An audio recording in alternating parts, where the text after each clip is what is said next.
revoir tout ce qu'on va se dire. Ok, donc là on est une quinzaine, je pense qu'on va commencer, on va démarrer, ça fera venir les retardataires, il est midi pile, on va peut-être attendre encore, allez, 2 minutes. Bienvenue à tous, tous ceux qui nous rejoignent. Ah, je vois que je reconnais certains prénoms, je ne, je n'en dirai pas plus. Bienvenue, bienvenue. Salut Antoine, bienvenue.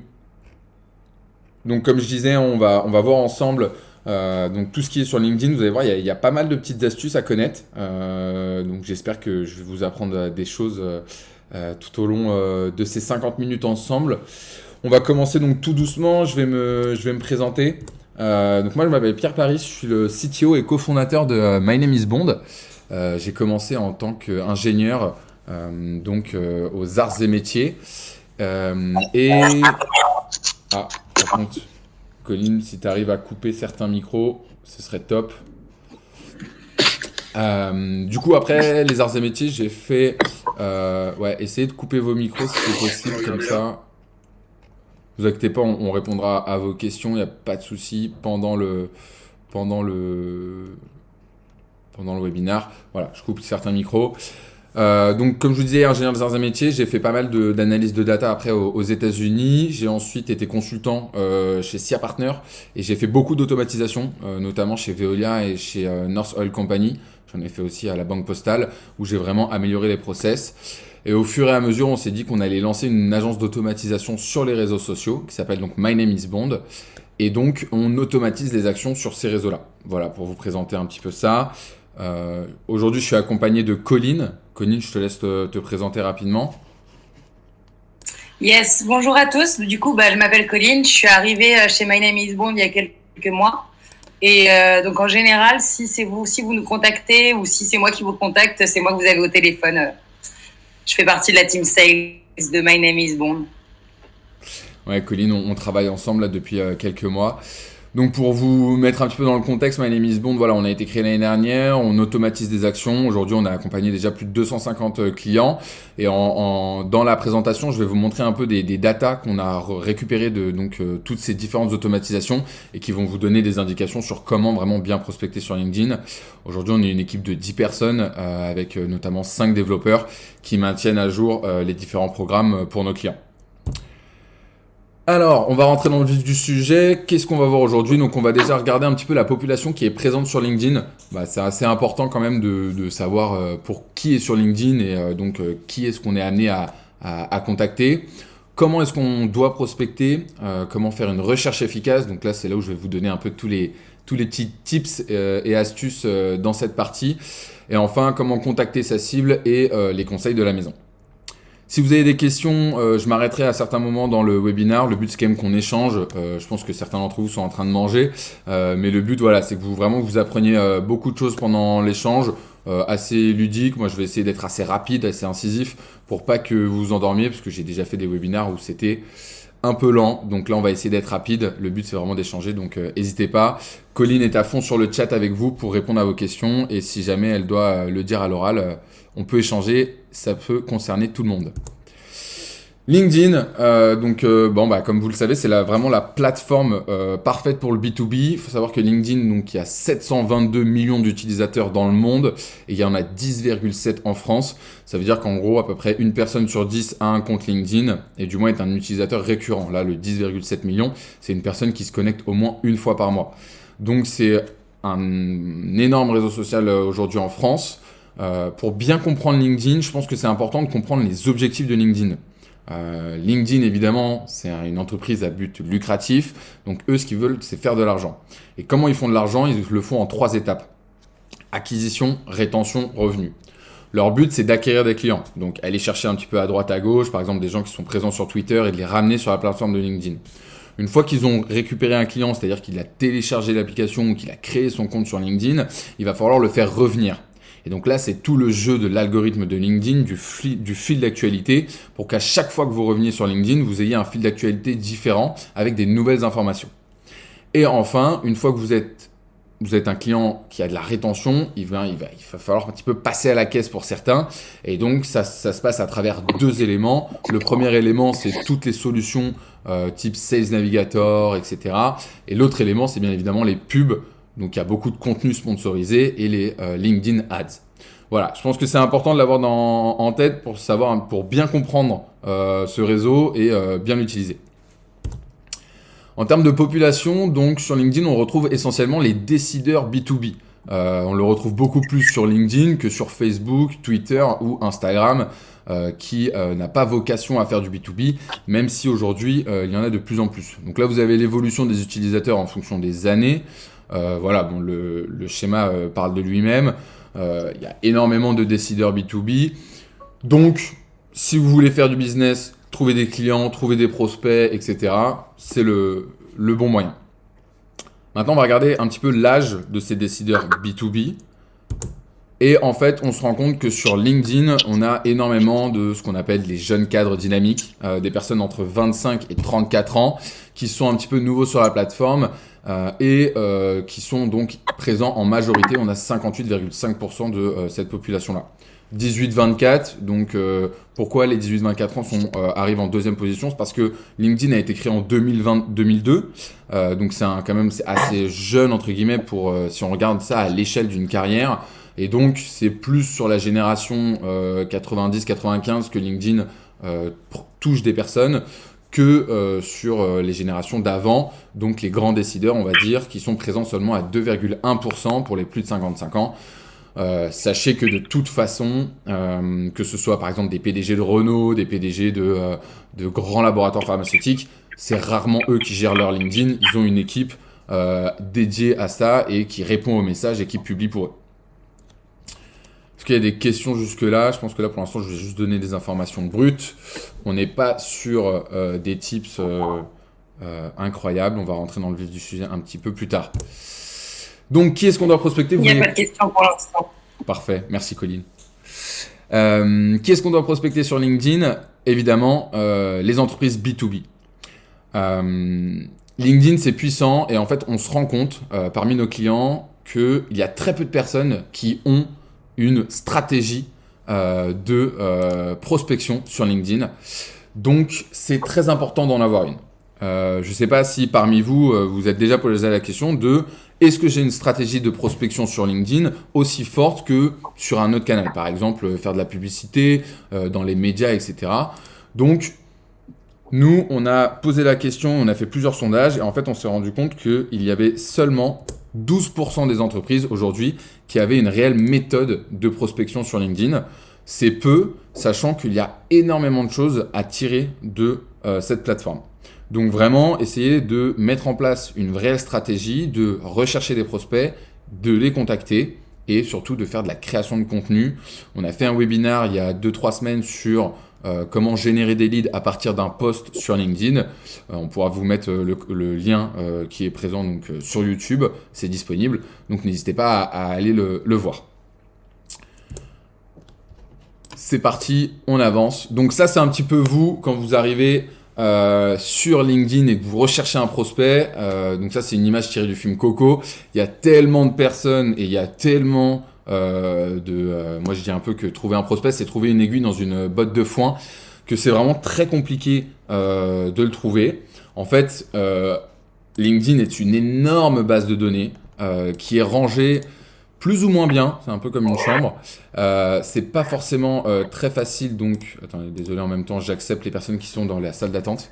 C'est pas forcément facile de trouver le bon prospect sur LinkedIn, donc il faut vraiment utiliser les différents conseils que je vais vous donner dès maintenant.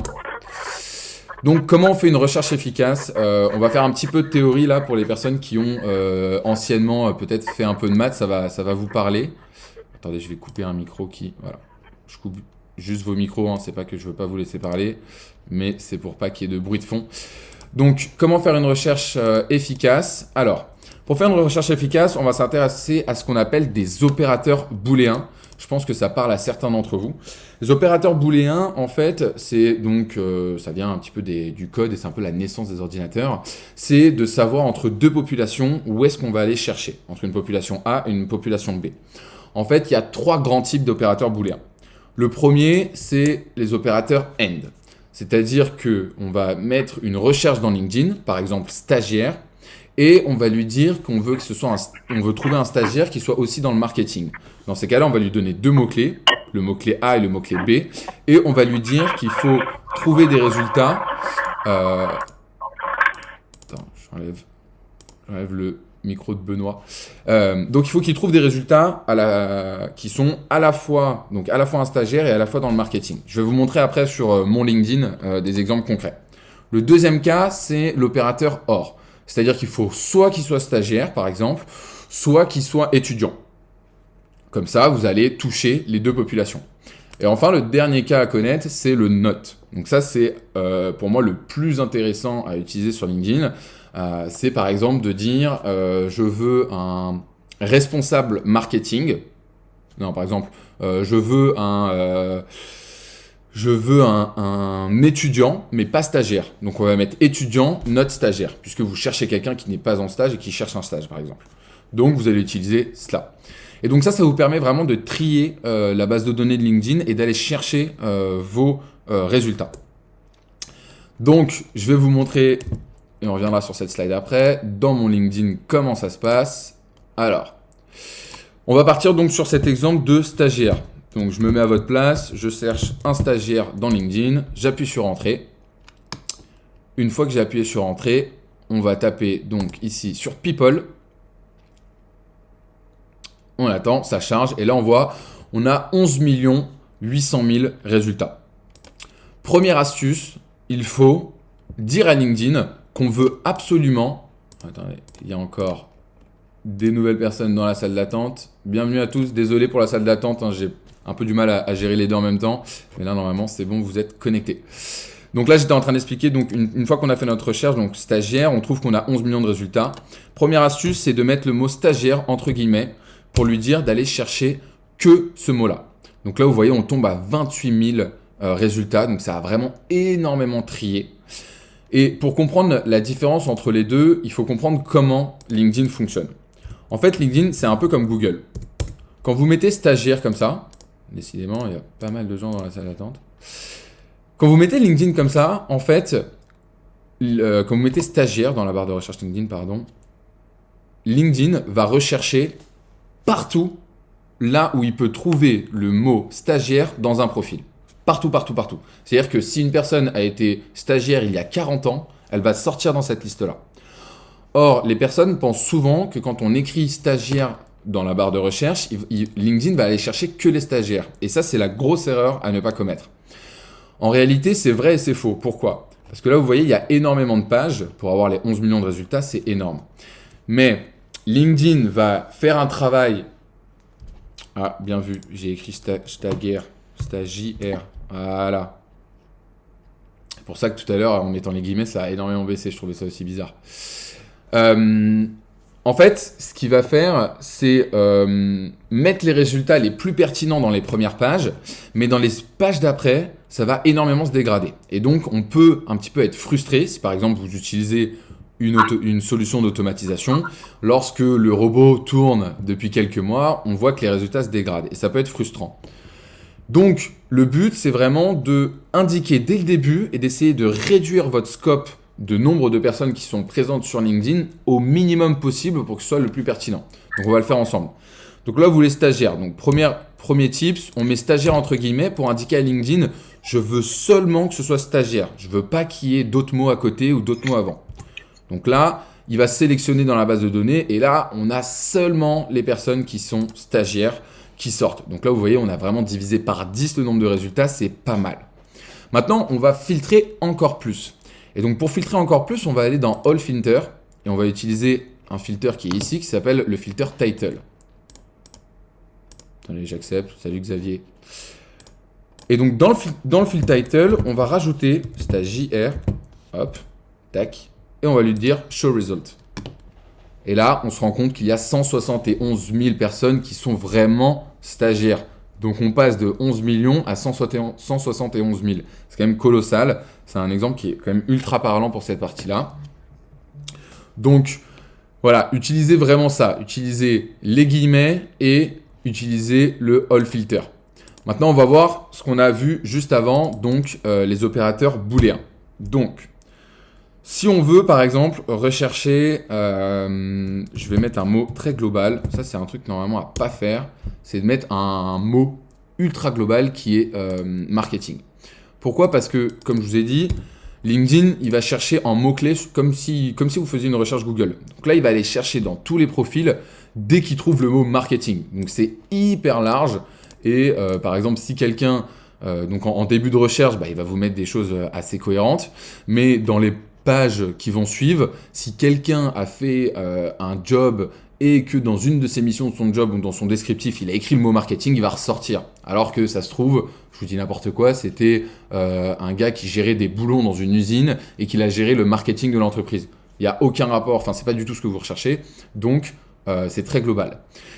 Si par exemple là, on ne veut pas les head off, on va mettre ici note et on va mettre entre guillemets head off. Hop, donc là comment il s'appelle notre chef, il s'appelle David Nijaki. On appuie sur entrée.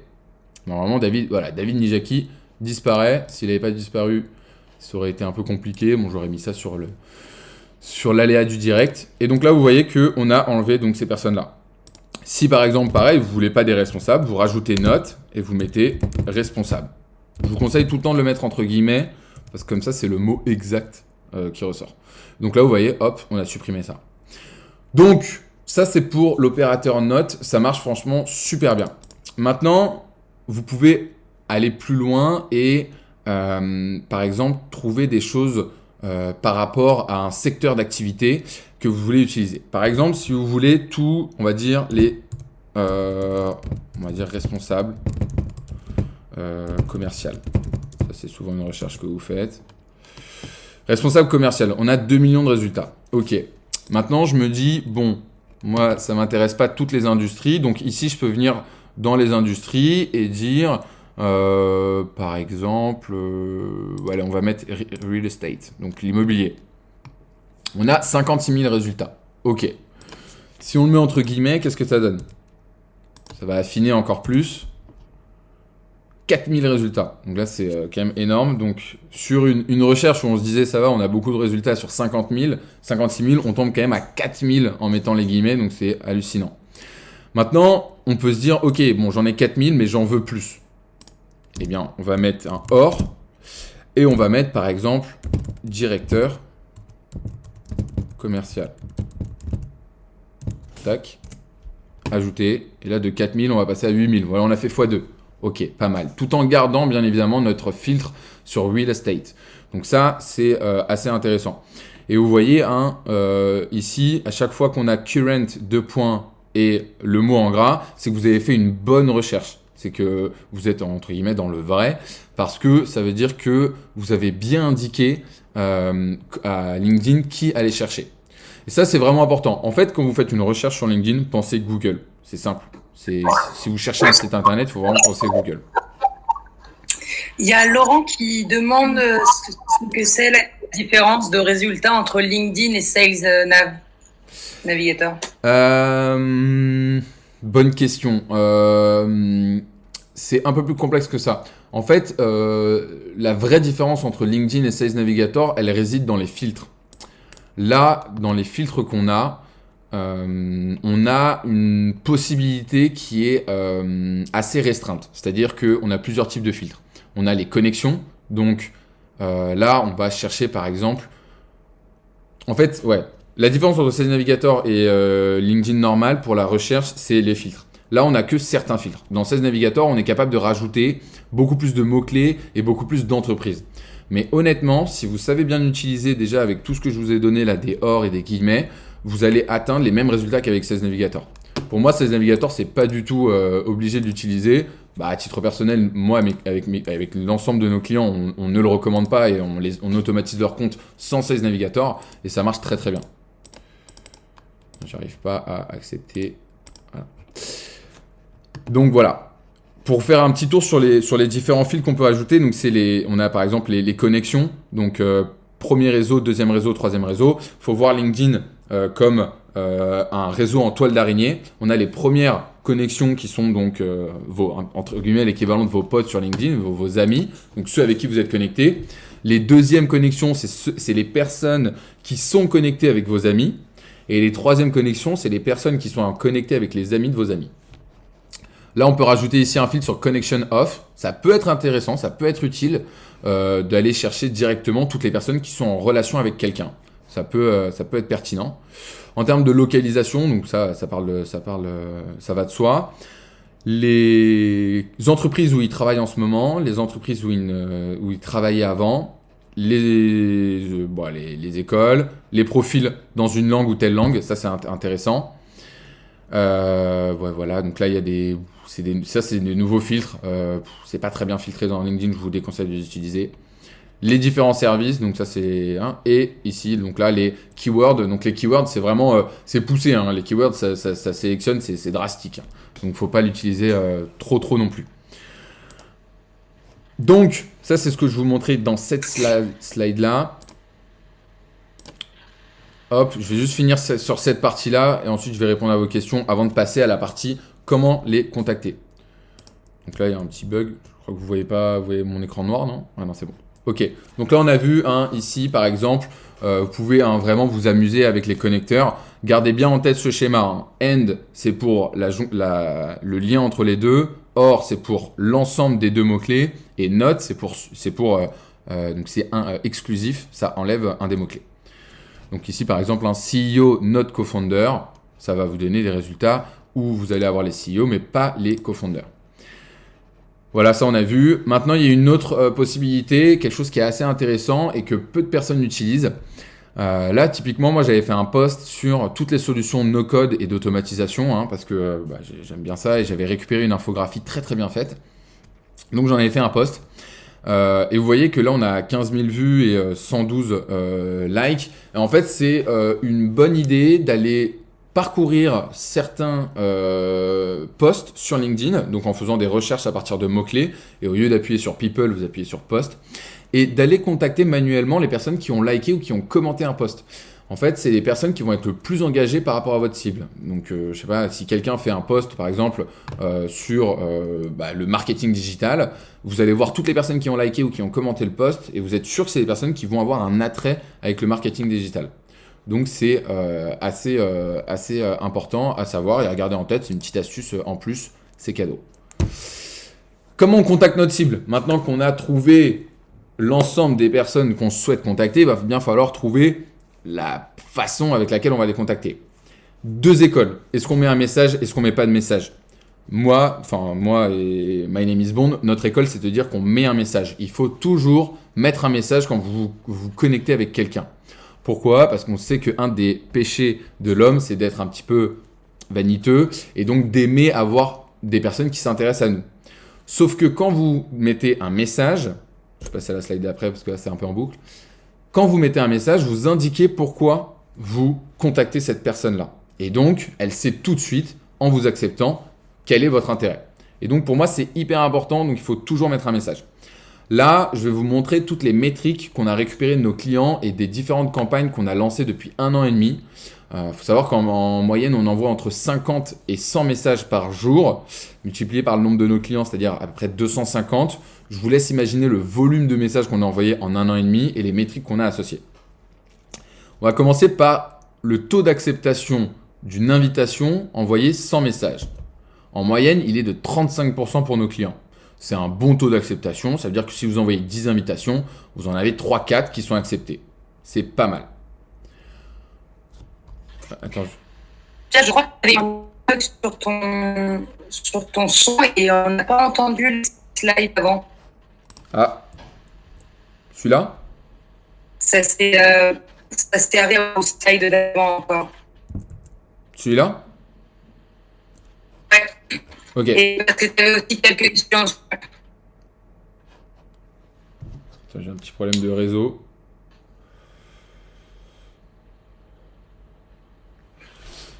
Alors attends, je pense que c'est juste un petit problème de réseau. Ouais, ça devrait aller mieux là. C'est bon là? On m'entend bien? Ouais.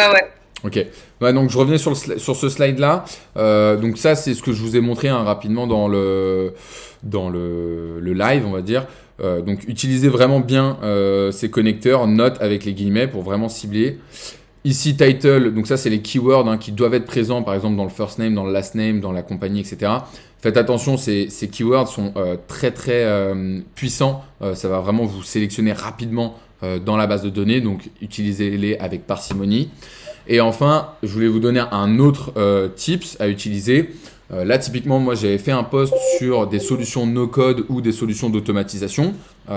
Et en fait, il y avait eu beaucoup d'engagement, 15 000 vues, c'est pas mal, et 112 likes. Je vous conseille de faire souvent des recherches sur LinkedIn par rapport à des posts qui ont bien marché. Donc, par exemple, si vous marquez marketing digital et que vous cliquez sur post au lieu de cliquer sur people dans la barre de recherche LinkedIn, vous allez avoir tous les posts qui concernent le marketing digital. Et souvent, c'est une bonne technique d'aller chercher les personnes qui ont commenté ou qui ont liké ce post et d'aller les contacter parce que c'est les personnes qui sont engagées et vous savez tout de suite qu'ils ont un intérêt pour ce qui est écrit dans le post. Donc ça, c'est un petit peu un autre tips à utiliser sur LinkedIn. Du coup, je recommence donc pour ce slide-là. Il y a 2 écoles. Maintenant que vous avez trouvé, que vous avez réussi à filtrer la base de données LinkedIn, comment on contacte ces personnes? Avec message ou sans message? Quand je dis message, c'est la note qu'on ajoute au moment de la connexion. Sur Internet, vous allez trouver à chaque fois 2 écoles. Il y en a qui disent qu'il faut mettre sans message, il y en a qui disent avec message. Là, dans la slide d'après, je vais vous démontrer par A plus B avec des vrais chiffres qu'il faut le faire toujours avec message. Pourquoi? Parce que souvent, les personnes sur LinkedIn vont vous accepter par vanité et il est important de donner dès le début votre motivation pour contacter cette personne. Vous pouvez être très large si vous le souhaitez, mais il faut quand même montrer à la personne que soit vous avez regardé son profil, soit vous avez vu qu'elle avait liké un post et que vous êtes intéressé par ce qu'elle fait. Concrètement, nous, on a accompagné plus de 250 clients depuis 1 an et demi et on envoie entre 50 et 100 messages par jour sur LinkedIn. Donc, je vous laisse imaginer le nombre de messages qu'on a pu avoir et de nombre de data qu'on a. Et donc, on vous en a retiré un petit peu un résumé très succinct pour vous montrer qu'il faut contacter avec un message. On va commencer par le taux d'acceptation des personnes sur LinkedIn quand vous envoyez pas de message. Ce taux d'acceptation est de 35%. Ça veut dire que pour 10 invitations envoyées, vous allez avoir entre 3 et 4 personnes qui vont accepter votre demande. Maintenant, le taux de rendez-vous obtenu, et c'est quand même le but si vous êtes là aujourd'hui dans le webinaire, c'est quand même d'enclencher une démarche d'un petit peu de prospection avec des clients, et donc c'est d'obtenir un rendez-vous. Donc, c'est pas du tout ça mon animation. Mon animation, elle part d'abord sur le taux d'acceptation avec message. Le taux d'acceptation avec message, il est de 31%. Il est plus faible et c'est normal parce que les personnes qui vont voir le message vont se dire « Ok, il me contacte pour ça, moi ça m'intéresse pas, je l'accepte pas ». Mais j'ai envie de dire c'est tant mieux parce que vous allez voir la métrique qui vient après, le taux de rendez-vous obtenu. Quand on n'envoie pas de message, le taux de rendez-vous obtenu est de 3,5%. C'est très très faible. Enfin c'est très faible. C'est bien mais c'est faible. Dans le sens où vous allez obtenir des rendez-vous mais qui ne seront pas forcément qualifiés. Alors que si vous avez envoyé un message, vous allez avoir un taux de rendez-vous obtenu de 6,5%. Et donc ça, le taux de rendez-vous obtenu, c'est quand même important de voir qu'avec le message, vous allez avoir plus de facilité d'avoir un rendez-vous derrière avec la personne que si vous l'envoyez sans message. Donc, on vous conseille vivement d'utiliser les messages. Est-ce que vous avez des questions? Je vois qu'il y a une question de Raphaël. Alors, pour l'instant, il y a pas mal de questions, mais c'était plus sur les opérateurs booléens. Ouais. Donc, par exemple, de Antoine, comment gérer les différentes langues avec les opérateurs booléens? Ok. Y a-t-il des astuces pour éviter de taper tous les termes entre guillemets en anglais et en français, par exemple?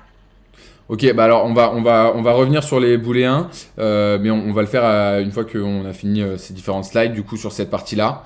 Donc, contacter la cible, il faut le faire avec des messages. Nous, donc, on peut vous offrir, ce qu'on a fait, c'est qu'on a récupéré les 50 meilleurs templates de messages de prospection sur LinkedIn, dont là, par exemple, vous avez un exemple qui est donc sur la thématique d'audit offert. Si vous avez, par exemple, une agence immobilière et que vous voulez offrir un audit, vous pouvez, par exemple, utiliser ce template pour proposer cet audit aux différentes personnes.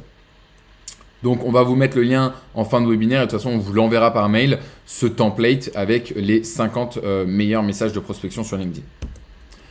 Il y a Max pour le taux d'acceptation qui demande si les 35% et les 31% ne sont pas les mêmes types de personnes. Exemple, touristes vs opportunistes. Alors, attends, je relis. Donc les 31 ne sont pas les mêmes. Ouais, c'est ça en fait. Dans les 31 personnes qui vont accepter, donc sur ce tableau-là, dans les 31 personnes qui vont accepter, 31%, en fait, ça va être des personnes. Il va y avoir ce qu'on appelle toujours des faux positifs, c'est-à-dire des personnes qui vont vouloir une nouvelle collection sur LinkedIn et qui n'ont pas forcément lu la note de message avec et qui vont vous accepter. En revanche, vous allez supprimer toutes les personnes qui ne souhaitent pas bénéficier de vos services et qui, du coup, ne sont vraiment pas intéressés. Vous allez donc pas perdre de temps à continuer la conversation avec eux parce que soit vous n'allez pas avoir de réponse, soit au final ils vont vous parler mais ils vont pas acheter derrière soit votre service, soit votre produit. Donc oui, c'est bien le fait d'enlever entre guillemets les touristes et les opportunistes comme tu le mentionnes. Donc voilà, juste avant de passer aux questions, je vous présente rapidement nos offres sur My Name is Bond. Nous, on accompagne nos clients sur 3 réseaux sociaux, Instagram, LinkedIn et Twitter. Sur Instagram, on fait donc du développement de communauté. Sur LinkedIn, on va donc justement définir la cible avec un message de prospection.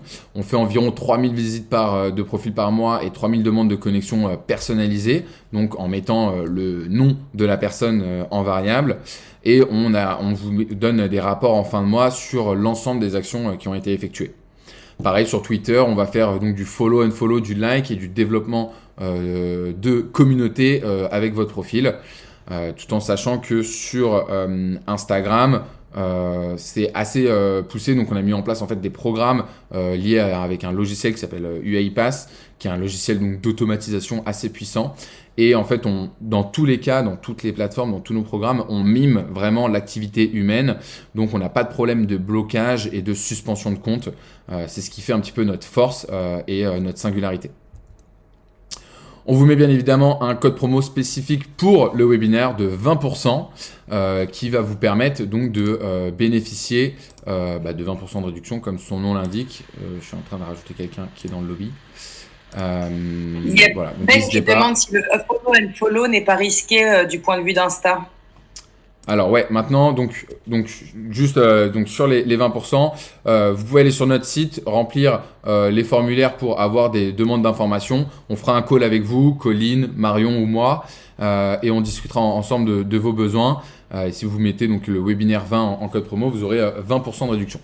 C'est parti pour les questions du coup. Allons-y.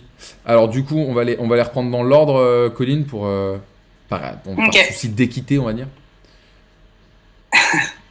Alors, on a du coup Antoine qui me demande comment gérer les différentes langues avec les opérateurs booléens, s'il y a des astuces pour éviter de taper en anglais et en français avec les guillemets.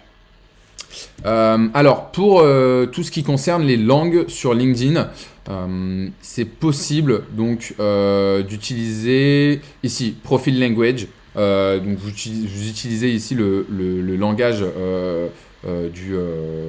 utilisé donc pour le profil.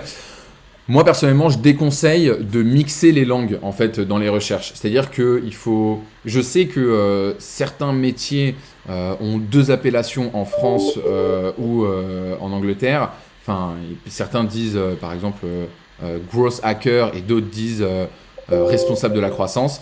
Mais je trouve ça plus pertinent de se focaliser sur un type de profession dans un pays et dans une langue et de faire cette campagne-là avec un message de prospection personnalisé et ensuite, une fois qu'on a fait du volume, de passer à un autre type de personne. Il ne faut pas non plus trop s'embêter parce qu'en effet, c'est un petit peu long hein, quand là, on l'a fait avec des exemples simples, mais c'est long souvent de remplir toutes les différentes dénominations de métiers. Ça peut être très long. Il y a des méthodes, des outils qui existent, mais de manière générale, c'est quand même assez manuel. Victor nous demande si le nombre de recherches sur LinkedIn en version hors abonnement Sales Navigator n'est pas limité sur une période donnée. Alors, oui, c'est limité, mais il faut pousser pour arriver à atteindre la limite. C'est LinkedIn est assez vague là-dessus, on n'a pas de chiffre exact, mais c'est vrai que si vous effectuez trop de recherches dans la base de données de LinkedIn, ils vont vous bloquer. Pourquoi ? Parce que en fait, le cœur du produit de LinkedIn, c'est sa base de données. C'est là, en fait, toute l'information et toute la puissance de LinkedIn, c'est sa base de données. Donc, s'il voit qu'un utilisateur fait trop de recherches dans sa base de données, il se dit, bon, je soupçonne peut-être qu'il est, entre guillemets, en train d'essayer de me voler ma base de données. Donc, je vais le calmer, je vais lui arrêter, je vais lui suspendre ses recherches pendant quelques temps et je vais lui redonner la possibilité de le faire dans quelques jours. Donc oui, il y a une limite et il faut faire un petit peu attention. Mais honnêtement, moi, je l'ai rarement atteinte et je passe quand même ma journée sur LinkedIn. Philippe demande s'il y a des problèmes avec les accents dans les mots français.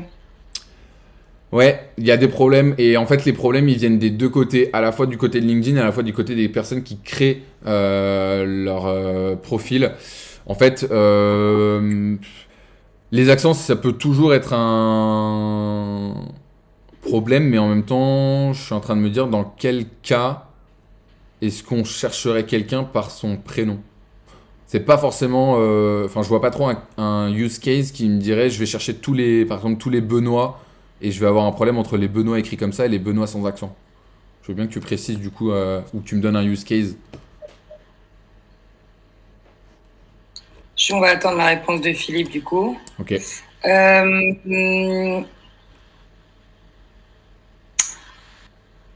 Il y a Ben qui demande si au niveau des stats de ta publication LinkedIn que tu as mise où tu étais à 15 000 vues. Attends, il y a Philippe qui a répondu, on va finir sur Philippe. Au niveau des descriptions de job, ouais. Bah, au niveau des descriptions de job, honnêtement, il faut pas essayer, il faut pas se mettre comme objectif d'aller chercher 100% des personnes présentes sur LinkedIn qui ont tel job. Franchement, allez chercher au moins 90% des personnes avec des mots-clés simples et en fait, le temps que vous allez prendre pour aller chercher les 10% restants, c'est pas forcément du très bon temps. C'est un peu la règle des 80-20 assez connue, de dire que là, pour le coup, 20% des résultats restants vont vous prendre 80% de votre temps. Donc, restez sur des requêtes assez larges, utilisez les guillemets et les keywords, et honnêtement, ça fera largement l'affaire. Essayez pas trop d'être perfectionniste. C'est souvent une erreur qu'on peut faire sur LinkedIn, de vouloir être perfectionniste et de vouloir aller vraiment chercher tout le monde. Mais au final, LinkedIn fait très bien son travail de vous mettre les résultats les plus pertinents en haut de la pile. Donc là-dessus, il n'y a pas de souci. Question suivante. Ben qui demande, on est passé sur la slide de ta publication LinkedIn et il demandait est-ce que ces stats sont pour l'envoi de messages sur des campagnes paid? Alors non, moi j'ai pas du tout utilisé d'ads pour cette campagne, pour ce post. J'ai simplement posté.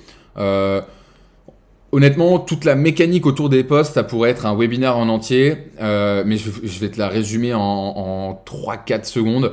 Quand tu postes un post sur LinkedIn, est-ce que je vais même peut-être pas aller plus loin? Il reste beaucoup de questions ou pas, Colline? Non. Il y en a deux, trois. Okay. Deux. Bon, alors c'est parti. Je vais bien t'expliquer de A à Z parce que je pense que ça peut intéresser pas mal de personnes. Donc, hop, tac. Donc là, je vais te ressortir donc la slide qu'on avait faite pour le premier webinaire justement sur comment fonctionne l'algorithme de LinkedIn. Et hop, c'est parti. Rapide. En gros, quand vous publiez une publication sur LinkedIn, vous allez jouer avec le jeu de l'algorithme. Et il faut bien comprendre l'algorithme pour comprendre comment ça fonctionne. En fait, LinkedIn, c'est vraiment exactement comme dans Mario. Il faut vraiment passer les niveaux. Premier niveau, LinkedIn va dire « Ok, Pierre a fait un post, je vais le montrer à toutes ses connexions. » Ou du moins à 80% de ses connexions. Ces 80% de mes connexions, donc mes amis, vont voir le post. En fonction des interactions et en fonction d'énormément de critères, à savoir le temps qu'ils vont passer sur la publication, le like, le comment, etc., LinkedIn va donner une note à ma publication. Une note, un indicateur sur 100 par exemple. Si cette note est positive, c'est-à-dire que si on a vraiment un engagement qui est positif, on va passer au niveau supérieur. Et donc là, LinkedIn va mettre ma publication aux yeux de plus de personnes, c'est-à-dire on va dire aux yeux de tous les amis de mes amis. Pareil, il va refaire une note, il va regarder si l'engagement est bon. Si l'engagement est bon, on passe au niveau 3, etc., etc., etc.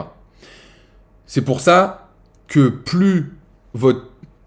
Attends, je vais finir là-dessus. Une fois qu'on est arrivé à un niveau satisfaisant et qu'en fait, maintenant qu'on est entre par exemple le niveau 3 et le niveau 4, la note de l'engagement n'est plus positive mais elle est négative aux yeux de LinkedIn.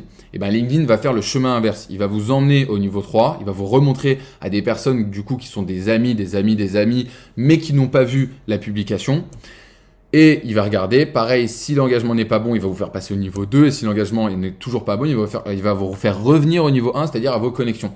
C'est pour ça que quand vous publiez un post le lundi et que vous avez donc beaucoup de likes de vos amis au début, et parfois vous pouvez vous retrouver avec des likes pareils de vos amis, mais le vendredi. C'est parce qu'en fait, votre publication a fait un tour et vous êtes revenu à votre cercle de premier niveau. C'est assez complexe à comprendre l'algorithme de LinkedIn, c'est pour ça qu'on en avait dédié tout un webinaire, parce qu'il y a énormément de facteurs à prendre en compte, mais là je t'ai fait un petit peu une note condensée de ça. Il y a Ben qui demandait si le follow and follow n'était pas risqué d'un point de vue d'Instagram. Ah, très bonne question, j'adore cette question. Est-ce que le follow and follow c'est risqué sur Instagram? La réponse c'est oui, mais ça dépend comment on le fait. En fait, sur Instagram, ce qui est dangereux, c'est de faire beaucoup d'actions dans la même journée. Quand on fait beaucoup d'actions dans la même journée, et d'ailleurs c'est exactement le cas sur LinkedIn aussi, en fait Instagram et LinkedIn ne considèrent qu'on n'est pas capable de faire plus de tant d'actions de manière humaine dans la journée. Ce qu'ils appellent ça des quotas d'actions. Si on est capable de faire ces quotas-là dans la journée, mais intelligemment, LinkedIn et Instagram ne vont pas nous bloquer. Sachant que nous, on utilise des technologies qui miment le comportement humain. On n'utilise pas, donc pour ceux qui connaissent les API, donc on ne va pas rentrer dans l'application grâce à des portes d'entrée développées par des développeurs, mais on va le faire avec l'interface d'un écran d'ordinateur. Et donc ça change tout. Et c'est ce qui nous permet depuis 1 an et demi de ne jamais avoir eu de compte bloqué sur Instagram et d'avoir des clients qui restent en moyenne 6 mois. Je pense que le webinaire, attends, je vais regarder depuis combien de temps on enregistre. Ça fait 41 minutes. Normalement, on a 50 minutes, sachant que j'ai lancé. Ouais, je pense qu'il va nous rester 3-4 minutes à peu près. Donc, on va prendre les dernières questions. Colline, il y a des dernières questions. Je regarde dans le chat aussi. Ouais. Thomas qui demande qu'en est-il du scrapping de base de données email sur LinkedIn, à quel point vous l'utilisez et combien de temps ça vous prend. Et en rapport avec cette question, il y a Saïch qui demande est-ce que c'est légal vis-à-vis du RGPD de faire des recherches LinkedIn et de scraper les emails pour ensuite envoyer des calls de mailing. Ok, donc première question donc sur le scrapping des bases de données sur LinkedIn.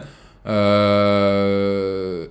quel point vous utilisez. Ah ouais. Ok, donc en fait, nous, ce qu'on fait avec nos robots, c'est qu'à partir d'un URL de recherche, donc que nos clients ont défini de leur côté, on va aller en fait rechercher et scraper les résultats des personnes qui sont ici. Nous, on va le faire intelligemment, c'est-à-dire qu'on va le faire par paquet de profils. Une fois qu'on a récupéré ces informations-là, on va aller visiter leur profil et envoyer une demande de connexion. Dès qu'on n'a plus de profil, on revient sur LinkedIn et on rescrape les données. Et en fait, ça se fait dans un framework de programme qu'on a codé. Et donc, ça se fait gentiment. Si vous utilisez le scrapping de données sur LinkedIn d'une manière un peu trop brutale, LinkedIn va le voir et LinkedIn peut vous bannir de la plateforme. Donc, il faut faire attention parce qu'en fait, LinkedIn ne veut absolument pas que vous voliez sa base de données. Donc, il faut faire très attention avec le scrapping. Il faut vraiment l'utiliser de manière intelligente. Du coup, sur la question sur est-ce que c'est légal RGPD, ce qui est légal, c'est d'envoyer un email à une connexion qui fait partie de vos connexions sur LinkedIn. C'est-à-dire que vous êtes capable, dans vos connexions, dans les personnes qui sont en lien avec vous sur LinkedIn, de trouver l'adresse mail avec laquelle il a créé son compte. Et ça, c'est légal dans le sens où la personne a accepté la connexion. Puisque nous, on fait que des demandes de connexion sur LinkedIn, il n'y a rien d'illégal. En revanche, c'est vrai que si vous utilisez des adresses mail de personnes, par exemple, si moi j'utilise des emails, des connexions de Colline sur LinkedIn pour envoyer des emails en mon nom, ça c'est illégal. Parce que les personnes n'ont jamais donné leur accord. Après, toutes les questions de RGPD, c'est quand même assez complexe et ça change assez souvent. On va prendre les dernières questions parce que je pense que ça va couper la réunion. Si jamais ça coupe, de toute façon, on va vous envoyer tous les liens par email. Pour les personnes donc, qui étaient inscrites à ce webinaire, on va tout vous envoyer. Donc, un livre blanc qui va résumer tout ce qu'on s'est dit ensemble, le lien vers la présentation. Et bien évidemment, si vous avez des questions, si vous voulez avoir d'autres échanges avec nous, n'hésitez pas à aller sur notre site internet qui est en ce moment en train de se refaire une beauté. Donc il y a quelques bugs à certains endroits, mais d'ici la fin de la semaine, ce sera réglé. Et vous pouvez faire des demandes de call, il n'y a pas de souci, on se fera un grand plaisir de vous aider. Et oui, l'enregistrement du live sera envoyé. Ah oui, mais on je va le vais mettre sur prendre YouTube. inscrire les questions, comme ça on peut peut-être y répondre. Il y a Max qui demandait si c'était mieux 100% LinkedIn ou de scraper et de faire du code mailing. 100% LinkedIn ou de scraper et de faire du cold emailing. En fait, le cold emailing, c'est, pour ceux qui ne savent pas, c'est envoyer un email froid, ce qu'on appelle donc de l'envoi d'email froid, c'est-à-dire qu'on envoie un email à une personne qui n'en a jamais reçu de notre part. Honnêtement, c'est complémentaire. On va dire que ça dépend de à quel point on veut pousser sa méthode de prospection. Est-ce qu'on veut la pousser énormément ou pas? Mais oui, c'est complémentaire. Faites un peu attention quand même avec le cold emailing parce que si vous envoyez trop de cold emailing et que les personnes vous signalent en tant que spam, votre email peut être considéré comme banni et donc vous tomberez tout le temps dans les spams. Donc ça peut être compliqué avec vos clients existants de le faire. Je vois qu'il y a encore pas mal de questions. Ce que je vais faire à la limite, c'est que je vais sortir de la réunion et peut-être vous rajouter, ou alors on essaye de le faire en rapido. Il reste combien de questions? Alors attends, du coup je vais les faire en rapide les questions. Celle de Arnaud, l'algorithme de LinkedIn et de Twitter, c'est à peu près pareil. En fait, non, sur Twitter c'est différent. Sur LinkedIn, on sait que ça marche comme ça parce qu'on a fait de l'A/B testing sur les posts. Sur Twitter, sur les tweets, c'est un peu plus... Enfin, c'est un autre système. Et là, aujourd'hui, on est en train de mettre en place une étude de cet algorithme-là. Bon, pour l'instant, on n'a pas encore assez de données pour avoir des retours percutants et pertinents. Raphaël, du coup, si je cible les responsables formation en France et que je ne veux pas les responsables formation d'organismes de formation, comment je fais dans la logique booléenne? Alors, dans la logique booléenne, donc, si tu veux pas les responsables de formation d'organismes de formation, il faut mettre note et ensuite, entre guillemets, à côté, organisme de formation.